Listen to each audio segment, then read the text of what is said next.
Lisa Breznau, Michigan State coach.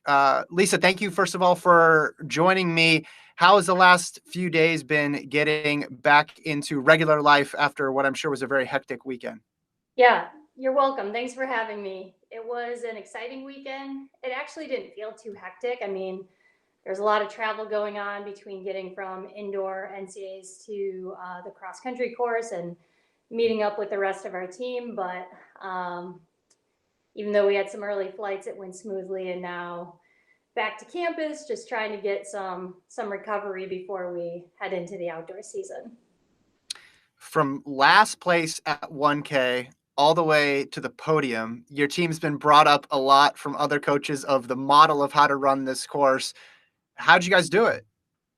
Well, we really just focused on behavior and the type of mindset that we wanted to have on Monday. You know, I've been talking to them probably this whole season about just reminding them of their strengths, their character, things that I knew would set them up well to run well, not only late into the season, but late into the race. And so as we approached Monday, really the reminder was just about those types of things like resilience, you know, looking for someone to help, focusing in on our team, tuning out the noise, if you will, from the meet itself, and just staying calm.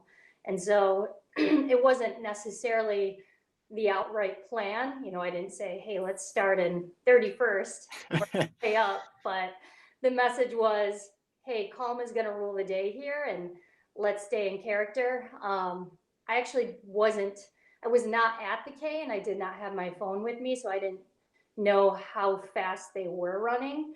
But there was a little part of me that was thinking, oh boy, we're in the back. But I also knew if they trusted each other and their race plans, that they would move through the field. And that's what they did.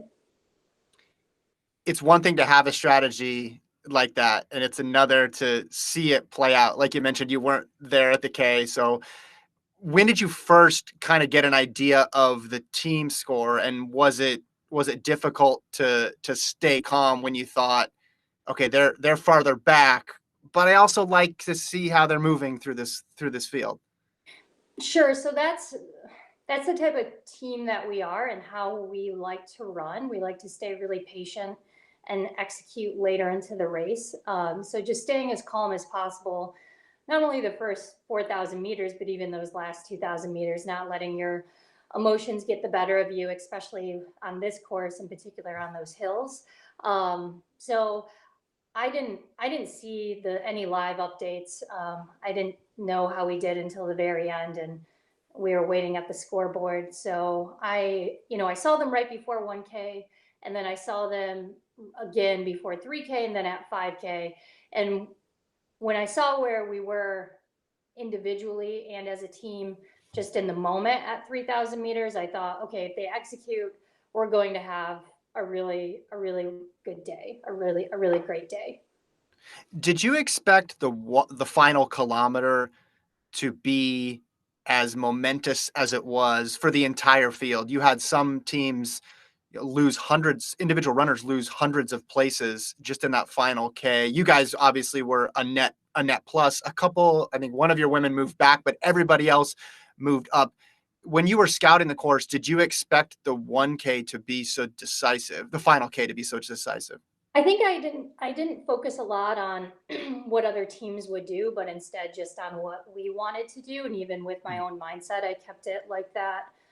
So when we were running the course, it was exciting because, well, one, I run the course with them, so I can really pay attention to the things they're saying and their energy and kind of how they're responding to things. And I kept having to tell them to slow down. And I am older, so there's that. But I they were excited. I knew they were feeling better than they had. So, and they were excited about the hills, which was a good sign. And I know that we can run really well the last 2,000 meters. And like I had said to them, the hills will only really be a challenge if you choose to let them be a challenge. So know that when you see them, you might want to have an emotional response and shut down, but know that you can handle it. Just stay calm and get through them. So I didn't anticipate us coming off the run there. And I wasn't really thinking about how other teams would manage themselves at that point. Mhm. How familiar were you and your team with the course? Was the jog before the race the only exposure you had to it? Yeah, outside of the video that Dave Smith and his crew had put up on their website, which was very helpful, that was the only thing Mm. I had really known. I talked to a few friends who had ran the regional there the previous year, in their in their feedback, but I think I keep those things in mind because that's relative to their team and how they view racing. I knew I still wanted to execute the way that we behave and we race. Mhm. So yes, that was the first time we had ran the course on Sunday. Mhm. Dave said after the race, his impression of it was if you've never run it before, it might be good because you don't really know what you're in for. And if you've run it a whole bunch of times, it might be good because you just have a lot of experience. But if you've run it once, perhaps a little bit of these are, I don't think these were his words, but how I interpret it is like a little bit of fear can creep in of like, oh man, that was really tough. Do you think there's any validity to you guys not seeing it, not racing it before and it being an advantage? Both yes and no, and I that's a great point made by Coach Smith. But I think no matter the course, because we do run on a lot of similar courses, we always rate. Each athlete rates a race plan beforehand, and then they are given those race plans back to reflect. So no matter if it went really well, I still want them to learn. If it did not go quite as well, I want them to learn. So that way, we're bettering ourselves for the next race, whether it's a year from now on the same course or in 2 weeks at a different course.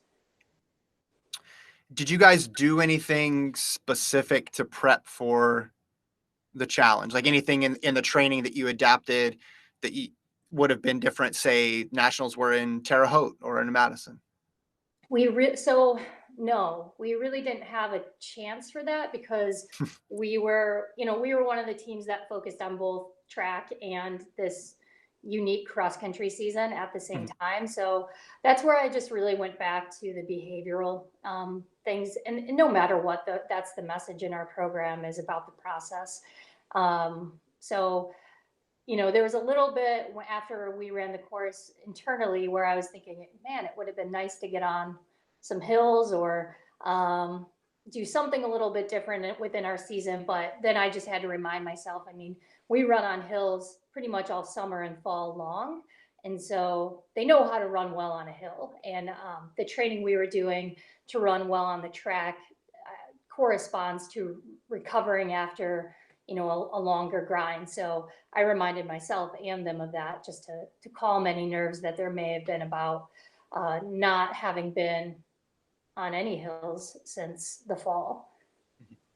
And a lot of that is out of your hands, of course, because of how the Yes. schedules were dictated this year. You mentioned that you guys did both. How do you think that worked out for you given the constraints? Were you happy with the choices that you made in terms of the meets that you ran and who ran where? Oh yeah. I mean, couldn't have asked for, I think, a better season for both the women and the men. Actually, I think Coach Semino and I were really patient with racing and focusing a lot more on the training element, knowing that it would be a longer season, not only physically, but maybe mentally as well. Anytime I wanted to press with training, I was just like, nope, we're not going to do that. We're just going to back off a little bit, make sure everyone's healthy and moving forward. So I think it was just a lot of patience as well. Did you like the fact that your conference meet was early? Did that help, hinder, something in between?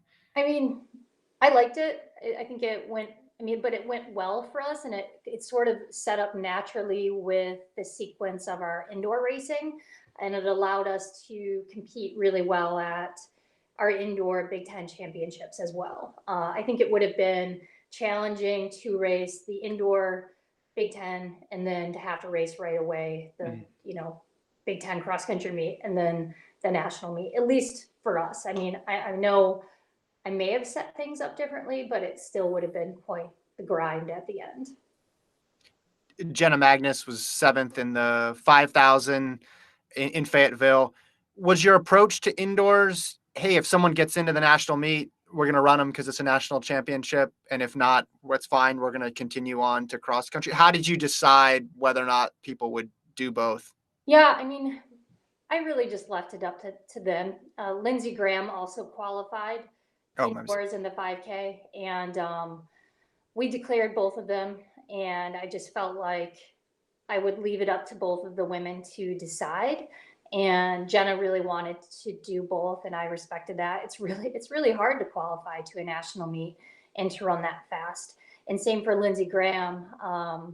Lindsey Graham had a little bit of an Achilles issue kind of starting before the indoor conference meet. So we talked through different scenarios of trying to do both, what it would mean for both of those races, but also thinking ahead to the outdoor season. And this likely being her last year of, man, it would be really fun to end in Eugene if we can get there. And knowing, can we run Friday and Monday on a sore Achilles? And we just weren't sure enough. And ultimately, it was up to her. And she really wanted to be at her best on Monday for the team. Mhm. Going back to the scheduling a little bit, would you have preferred, I know it worked out well for you guys, but in a ideal situation, would you have preferred to have more cross country meets leading up to this other than just the conference championship? For example, something maybe in February. Not necessarily. I mean, it would have been nice to have some racing in the fall, but it would have been hard to find in my opinion, it would have been hard to find the time for it and Mhm. still train and recover and be ready to run well on the track as well. Mhm. But if you had to pick, like, would you have substituted a track competition for a cross country race in February? No, I think it was fine the way it worked out. Mhm. The reason I'm asking, I'm curious if, and hopefully we never have to go through this situation again. Never, there's never going to be a cross country championship on top of indoors.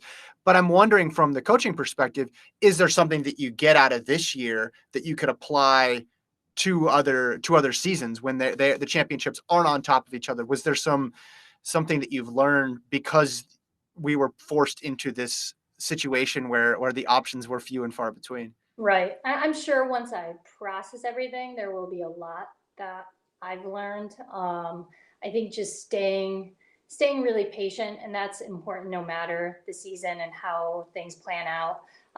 The other thing is just to focus on what you can control. I mean, Mhm. we didn't, we had some say in this, but not really. So this is the path we had to take, right? So then it's Mhm. like, well, you can sit around and think, oh, it would have been better to do this or that, or I wish we are not running back to back.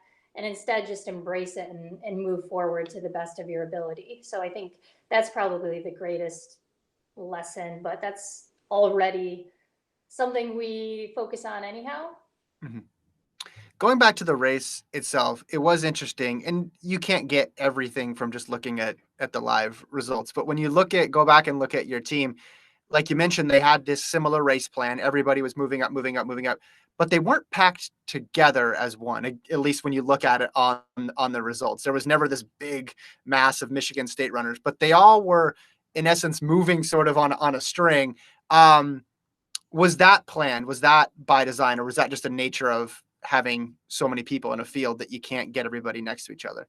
So a little bit of both. Yes, the nature of having everybody in a field, but also they do write their own race plans independently of one another, and they'll they'll have things in there like, find Jenna, find Lindsay, find Mac, and they'll always have a sense of where one another is, but they still have to run the race themselves, and they can feel connected to the team energy even if they're not right by one another. Mhm. Ideally, we're right by one another because there's a lot of power in having your teammate right there side by side.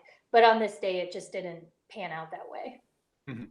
Can you tell me what it was like when the moment you found out you guys were going to be on the podium? Almost surreal. I was at the finish, and then I walked around the backside to get to the scoreboard. I did not have my phone with me, And I kept telling myself, I'm like, okay, if you're top 10, that's good. If you're top 10, you're, 12 is good. Just be happy. They raced at their best. And we got there. They hadn't officially updated the results, and it showed us, I believe, as ninth. And I'm thinking, all right, that's solid. It's really hard to be ninth. It's really hard to make this meet in general. Mhm. There are a lot of really, I mean, every team there is phenomenal. So, but then our graduate assistant Max Benoit came up, and he had his phone, and he said, "It looks like they refreshed this and we're fourth. It hasn't changed." And that moment was really exciting. And I'm like, well, let's not tell them yet until we know for sure. And then they were all over with us watching the scoreboard. And I remember India Johnson looking at it and getting chills thinking about this. And she just kept staring at it saying, like, what, like she couldn't even process that they had, I mean, they set that goal to be top five at least. And that they had, performed well on that day and got a little emotional, as it should. And so we were really, quite thrilled at that moment. And I just told them that I felt like they did it. Like it was their choices, them focusing on the process, on one another, all of the things that we've learned, and that was their win. I wanted them to realize and to really hold on to the idea that that was something that they had done. Mhm. Before you moved over to the scoreboard and were at the finish line, can you describe what the sights were like over there? Because again, with such a tough finishing straight, it looked like there was a lot of people and just barely getting across that line. What was it like at the finish line? Yeah, I mean, it was I think it was rough, obviously. I mean, it was a warmer, humid day, high, wind, and so um you expect some of that to happen, people struggling to get to the finish line. And it was really fast the first K. You get that little downhill and it's just fast in general. So I think that was part of it. But for us, it was, I thought we competed well. We stayed on our feet and until they, crossed the line. Mhm. Did you hear from Coachdrenth after, who recently Oh, retired? absolutely. He and I touch base, just to check in with one another. He's been a huge part of my life. I was a student athlete at Michigan State. I ran for him and obviously got to coach with him for such a long time. So, um, we check in just about normal things outside of running. I try to make sure that there's that element because I really want to know how he's doing beyond just us talking about cross country and track. So I called him and he was really excited and obviously proud of how our team, had done that day. Mhm. And because of the quirks of the schedule, there's another NCAA Cross Country Championship just about 8 months away or so. Do you expect most of your team to be back? I know because of eligibility, that option is available. Who do you expect to see back in your roster? Or what sort of conversations are you going to have between now and the fall? Yeah, there's a couple who we haven't had those conversations yet. It's a little tough to have them in the middle of the season when you're just trying to stay locked in and not thinking about, for some when it could come to an end. And so those will be had at some point, and I'll have a better sense of what we're going to look like, but you just never really know. There's so much that can happen in that amount of time. Certain individuals who were not there could really step up. I mean, when you look at who we raced, Jenna had raced at the NCAA meet before, but she, in this particular scenario, she ran on Friday and she did not feel good in that race on Friday. So I'm thinking, all right, well, maybe she's, 50th at best. I would be happy with that. And so for her to do that was significant. But then India, Lindsey Graham had run at a couple NCAs before. India hadn't really gotten a full level exposure at the NCAA meet. And then Mac, Katie, Casey, and Amy had never raced at an NCAA championship. So even if we graduate people who decide not to use the eligibility, obviously I would love for them to come back for a number of reasons, starting just with who they are as people and their leadership. But I believe someone else will step up into that type of role. And it might be a little bit of a rebuilding year, but it could also be a year where we're also just really competitive at the front again. Mhm. How complicated is that decision? I guess, from the outside, it's like, hey, take another year. But for a lot of them, they're finishing up their studies, and an extra year would require more time and investment in the classroom or picking up another program. Like, what goes into that decision? I think if it's more on them and what they want to get out of their education, and then if they, this is a really great opportunity to explore being a student athlete at its highest level. And for many, that they're not going to run competitively beyond their collegiate experience. So I think that goes into it as well. Just the idea of, well, if I get this chance, why would I not take advantage of it? But for some, they may just be ready to do the next thing, and to end on a really high note. So it's more of it's not a complicated process. It's more of just figuring out, okay, what do you want to do? And then we can fill in from there. Mhm. The transition from this season to outdoors, will it be a little bit different because there was cross country tacked on to the end? It will be different in the sense of they're getting more rest than what they've done in the past. I just decided we don't need to work out this week. We'll run 4 to 5 days, keep the volume still a little bit higher, try to get back close to their long run. And then next week we'll start into workouts again. But I really, the focus has got to be recovery at least for these next 2 to 3 weeks while we're getting back to workouts, but with the idea that we still want to be at our best at the end. So don't get impatient with this time period. Mhm. Well, Lisa, thank you so much for your time, and congrats on the podium, and good luck outdoors. Thank you. I appreciate it. Thank you so much.